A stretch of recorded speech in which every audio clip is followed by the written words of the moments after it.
What's up? What's new mga ka-brother? It's a very special day today dahil malalaman na natin ang insights of Maybell Motor Shop. Ngayong episode na to, malalaman natin kung saan ba nagsimula at paano tumagal ng 22 years and growing up ang Maybell Motor Shop. Siyempre, hihingi tayo ng tips and advice sa mga magsisimula pa lang ng motor shop business. Siyempre, ipapasa na muna natin tong mic sa ating big boss! Ngayon, malalaman na natin kung paano nagsimula ang Maybell Motor Shop. Siya nga pala, sa ating harapan. Siya nga pala, si Maybell Loa Padilla, ang big boss ng Maybell Motor Shop. Ngayon, may question po ko sa inyo, ma'am. Paano nagsimula ang Maybell Motor Shop? Nagsimula to nung pagka-graduate ko ng college, 2002. Tapos, family business namin to. So, my mom decided na magtayo na lang ako ng sarili naming negosyo instead na pumasok ako as empleyado sa isang kumpanya. Next question po.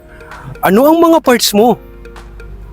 Yung year 2002, 2002, ang mga motor pa dito ay yung mga 2-stroke pa lang, mga HD3, Kawasaki 125, Kawasaki 100, sa Yamaha naman RS100, sa Suzuki X4, yun yung mga kauna-unahang mga motor dito sa Montalban.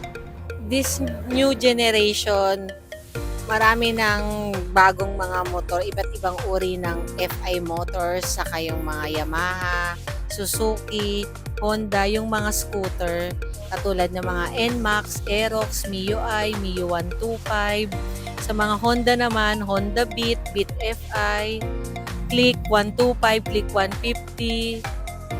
At sa mga Suzuki naman, yung Birdsman, saka meron din tayong mga Sniper. Tapos sa parts naman, meron tayong mga bagong parts ngayon, yung performance parts katulad ng Racing Boy, JBT, at Uma Racing.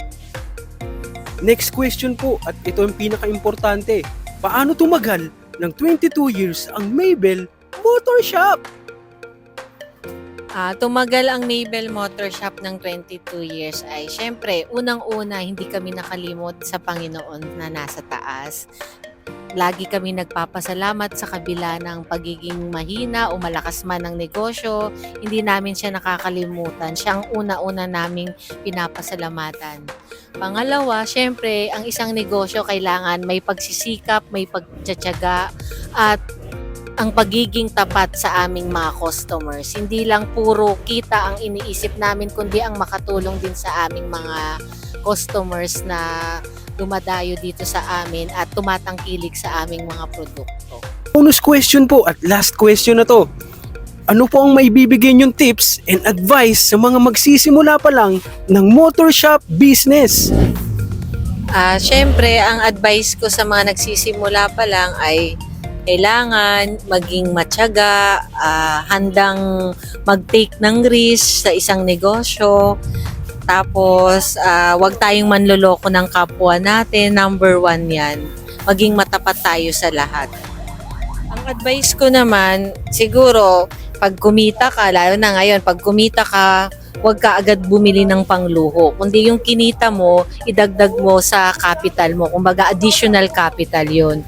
Huwag tayong maging maluho, bumili ng kung ano-ano, at manatili tayong simple at huwag maging hambog. At ang pinaka-importante sa lahat, yun nga, ay ang huwag tayong makalimot sa Panginoon. At stay humble lang.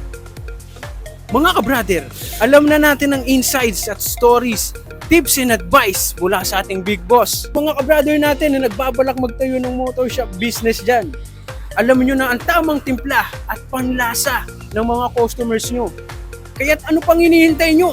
For more increase, don't forget to message us on our Facebook page.